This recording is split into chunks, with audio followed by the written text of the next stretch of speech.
Alô, amigo, eu sou o professor Daniel Vícola e este é o segundo módulo. Estamos iniciando, neste exato momento, o segundo módulo do nosso curso completo de língua portuguesa aqui no Aprovação Ágil. Vamos falar agora a respeito da semântica. Essa que eu já antecipei é a minha queridinha. A minha não, a minha e a das bancas examinadoras, sim, como não. Todo mundo amando, idolatrando, querendo para sempre a semântica nas provas de língua portuguesa. Nossa, professor, mas que exagero, hein? Gostaria que fosse, mas não é não. E vocês vão perceber que nesse exagero não há nada de ruim, muito pelo contrário.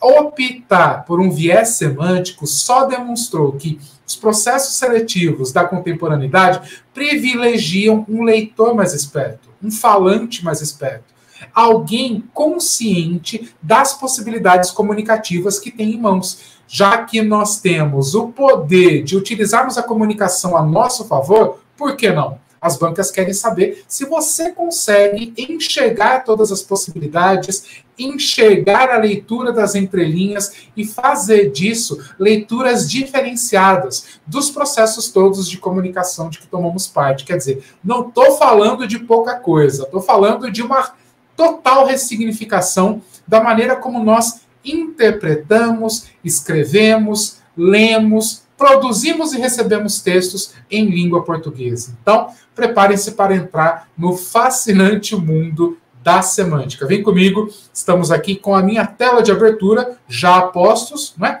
Semântica 1, introdução do nosso segundo módulo. Vamos aprender, vou lhes apresentar a semântica e depois começar a mostrar para vocês como é que se constrói o pensamento nesta subdivisão gramatical. Eu começo, minha gente, com a análise de uma tirinha bastante divertida. Então, antes de dar nomes aos bois e conceituarmos a semântica, vamos dar uma olhada por meio de um exemplo para ver se, na prática, a gente já pega, a gente já pesca, capta no ar o que é a semântica. Vem para cá. Lá no primeiro quadrinho, percebam que os dois personagens estão num restaurante, né?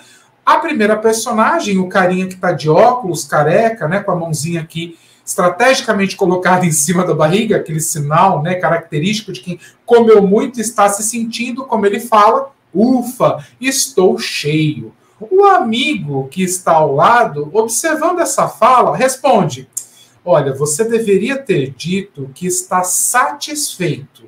Acho mais apropriado. No terceiro quadrinho, a primeira personagem retruca, dizendo, pois bem, estou satisfeito de você. Perceba aqui o que aconteceu, olha lá. Estou cheio, no primeiro quadrinho, faz referência ao fato de que ele comeu demais, sente-se satisfeito, né? E a gente costuma, sobretudo no linguajar coloquial, se valer desse vocábulo. Estou cheio no sentido de estou satisfeito, já deu, já comi demais, não é? Para fazer referência a essa situação. O outro amigo, meio pedante, né, vendo aquilo, pô, você não deveria ter dito isso, bastaria que você dissesse que está satisfeito, né, e não cheio. Aí o cara, né, já pé da vida, vira e fala assim, quer saber de uma coisa? Eu estou satisfeito de você. Na segunda fala da personagem, quando ele fala estou satisfeito de você, o que na verdade ele está querendo dizer é estou cheio de você, mas é cheio naquele sentido, não mais de quem comeu demais. É cheio no sentido de estou farto, meu Deus, sabe? Não aguento mais você.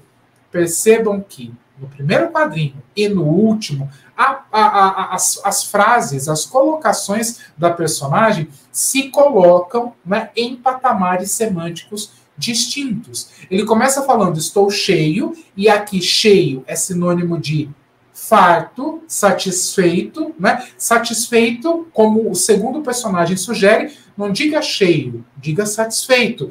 E aí o cara no terceiro quadrinho ia usar de novo a palavra cheio. Como o amigo o orientou para não fazer isso, para não usar novamente a palavra cheio, ele disse, estou satisfeito de você. Mas aqui era cheio de farto, né? De que, ó, já deu, não aguento mais você. Tudo isso para lhes mostrar o seguinte, as palavras, às vezes, um mesmo significante, a mesma sequência de letras, a mesma sequência de sons, pode, em diferentes contextos, assumir e veicular diferentes significados. É isso que eu quero mostrar para você que me acompanha. Então, quando falamos de semântica, estamos falando desse tipo de análise. Olha, aqui é a mesma palavra, mas não é o mesmo significado. Quando nos preocupamos com esse tipo de coisa, nós estamos às voltas com ela, com a semântica, que a partir de agora passo a lhes apresentar. Veja aqui, o que é a semântica?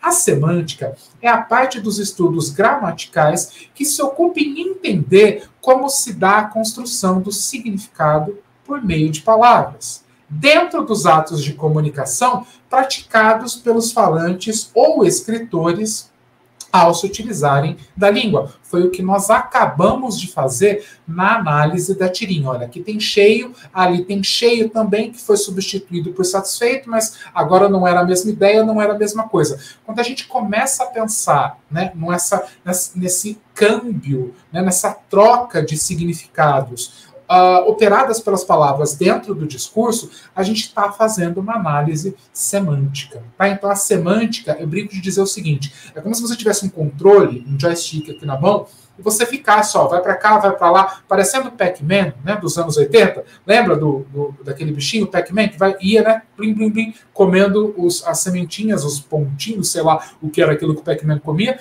Mas agir semanticamente é você está com o controle nas mãos, dizendo, aqui essa palavra assume, carrega, veicula este sentido. Ali pode parecer a mesma palavra, porque é o mesmo conjunto de letras, é a mesma sequência de sons, mas não tem exatamente o mesmo significado. O significado aqui é tal coisa. Quando você assume o controle do ato de comunicação, pensando em como se dá o intercâmbio de significados, você está procedendo a uma análise semântica, certo? Então, voltando aqui para a minha definição, avançando uma tela, a semântica é o estudo do significado. Acompanhe comigo. Guarde bem isso. A palavra é veículo do significado. O que quer dizer que toda palavra, seja ela falada ou escrita, só é válida porque carrega consigo um significado que se pretende transmitir de um emissor para um receptor. Então, a gente vai pensar da seguinte forma. Em todo ato de comunicação, nós sempre temos, né, um emissor, uma primeira instância, uma primeira pessoa, fazer o Batman, né? Um Batman que está falando com outro Batman, né? Então são dois polos dentro de todo e qualquer ato comunicativo. Um conversando com o outro, operando uma troca, um intercâmbio de significados. Né? Então uma ideia sai daqui, deste polo, para chegar a este polo, por meio das palavras que serão veículo da significação. Então, pensar semanticamente é você olhar para toda e qualquer codificação, todo e qualquer texto, pensando em como é que se deu o transporte de um polo a outro do significado dentro dessa relação comunicativa. Semântica é extremamente interessante, né, gente? Olha só que notícia legal que eu tenho para você que está assistindo a essas aulas aqui do canal da Aprovação Ágil. Eu vou liberar 7 dias grátis para você no acesso prata do aplicativo da Aprovação Ágil. E aí você vai ter acesso a mais de R$9.000 em cursos, com tudo que nós temos aqui de metodologia, os livros da Aprovação Ágil, os workshops, imersões, os desafios práticos e ainda acesso completo a tudo que nós temos das matérias básicas, cursos em videoaulas de português, matemática, raciocínio lógico matemático, informática, aulas práticas de engenharia reversa, gravações das mentorias, materiais enxutos de português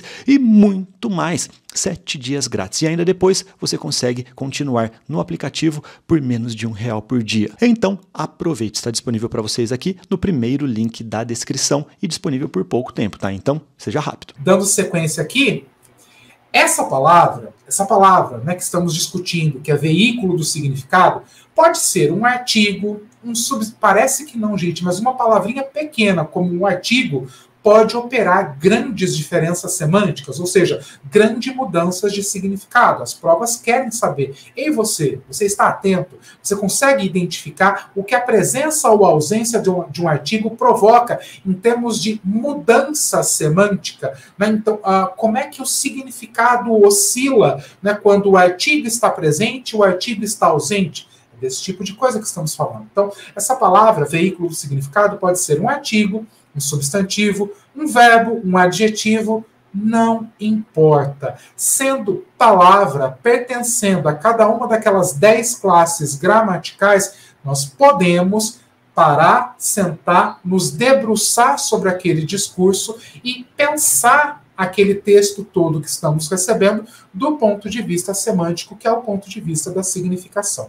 O que importa é que, em qualquer caso, pertencendo a qualquer uma das 10 classes gramaticais previstas pela morfologia, toda palavra carrega em si significados muito específicos que produzem alterações, sejam elas pequenas e sutis ou grandes e declaradas, naquilo tudo que recebemos como texto. Seja esse texto falado ou seja escrito. A semântica se aplica a tudo, a qualquer manifestação linguística, falada ou escrita, ou às vezes nem precisa ser verbal, nem precisa ser linguística. Nós associamos significados à imagem, não é assim? Já reparou que antigamente, acho que hoje em dia não sei se isso ainda existe, porém eu vou dar um exemplo e vocês vão perceber do que eu estou falando.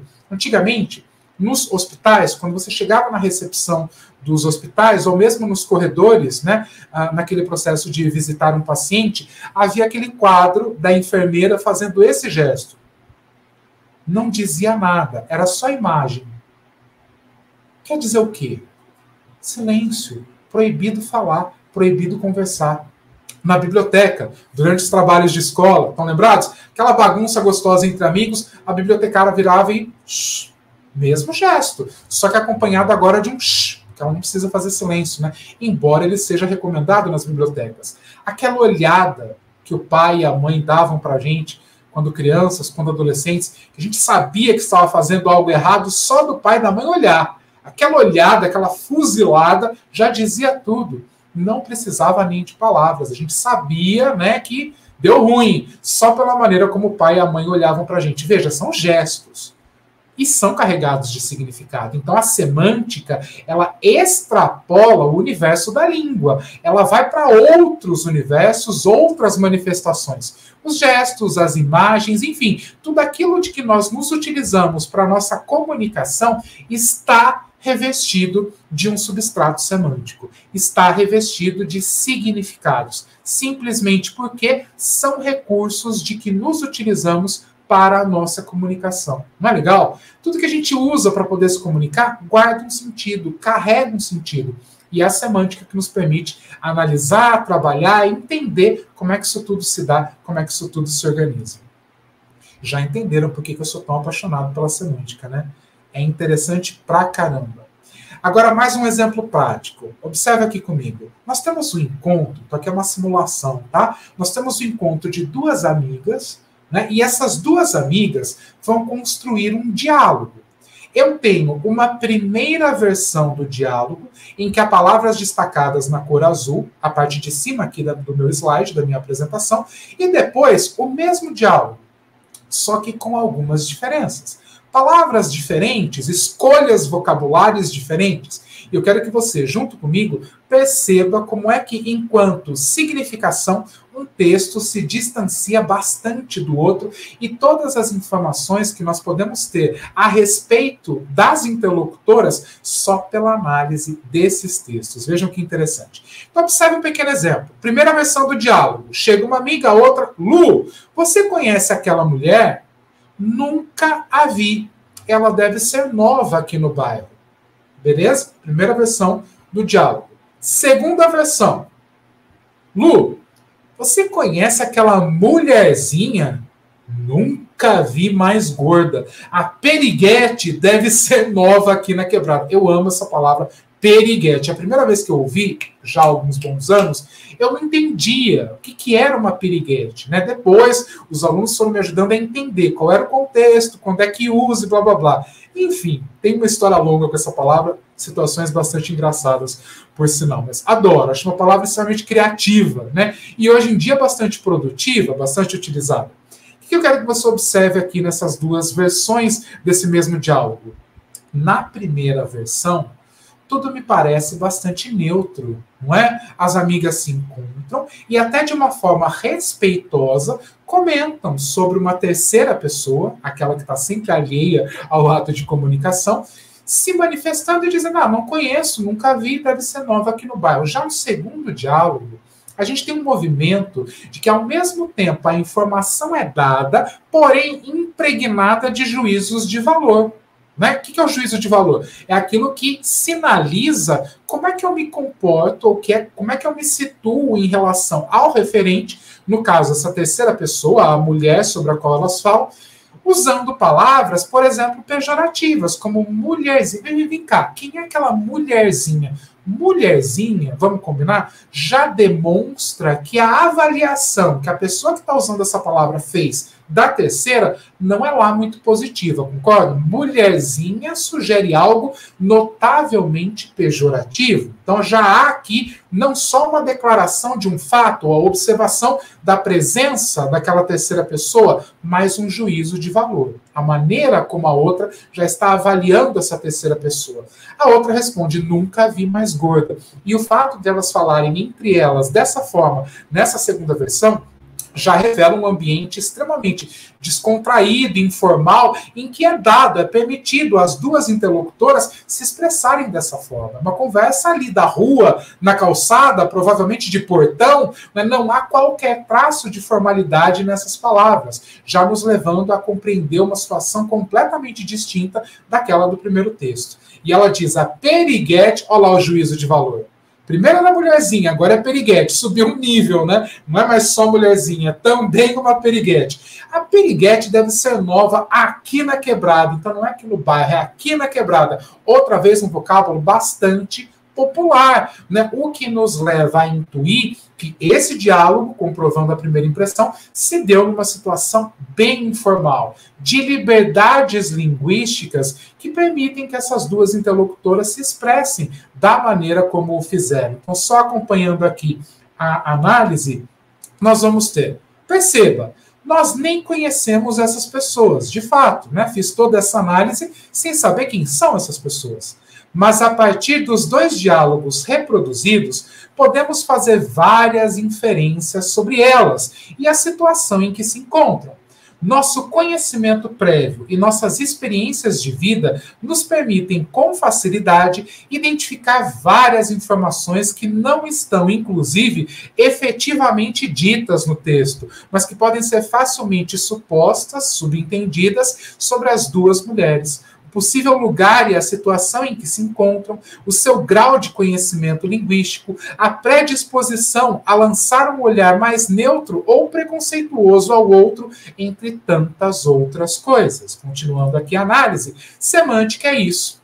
Colocar uma lupa, literalmente, como a figurinha que você vê ali ao lado do detetive, né? Colocar uma lupa sobre o texto e identificar as escolhas do falante. Sabe aquele papo de ponto de vista do autor, hoje tão presente, tão comum nos editais de língua portuguesa? Pois é, você agir semanticamente é, inclusive, reconhecer as intenções por trás daquela codificação. Você chegar ao ponto de vista ao autor significa você ter uma interpretação de texto tão apurada que você é capaz, inclusive, de supor, com determinada e relativa exatidão, quais foram os motivos do autor para fazer aquela determinada escolha vocabular, para retratar a personagem a partir daquele ponto específico de vista, enfim.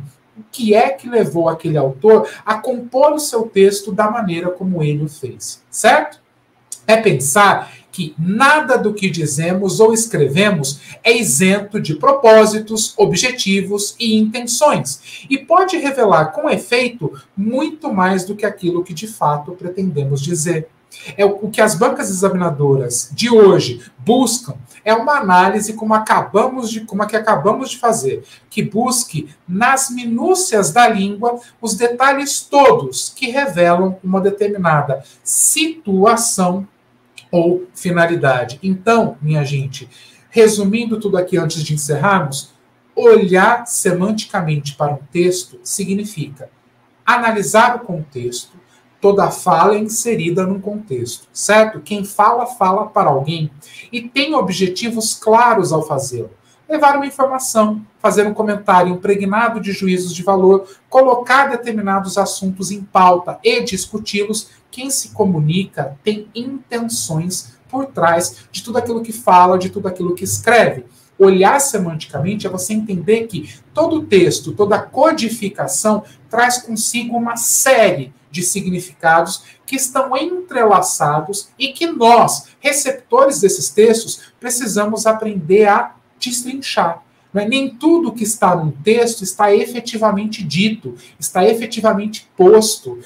A leitura competente e completa de um texto implica você olhar, inclusive, para as entrelinhas. E a semântica que nos permite esse olhar diferenciado sobre todos os textos. Porém, esse é só o início da nossa viagem, esse é só o início da nossa conversa. Ok? Eu vou me despedindo de você, deixando aqui os meus contatos. Siga-me no Instagram, faça-me companhia na minha sala de aula virtual, acompanhe-me também pelo meu e-mail, caso seja necessário mandar uma mensagem. Está aqui, ó, profdanielvicola@gmail.com.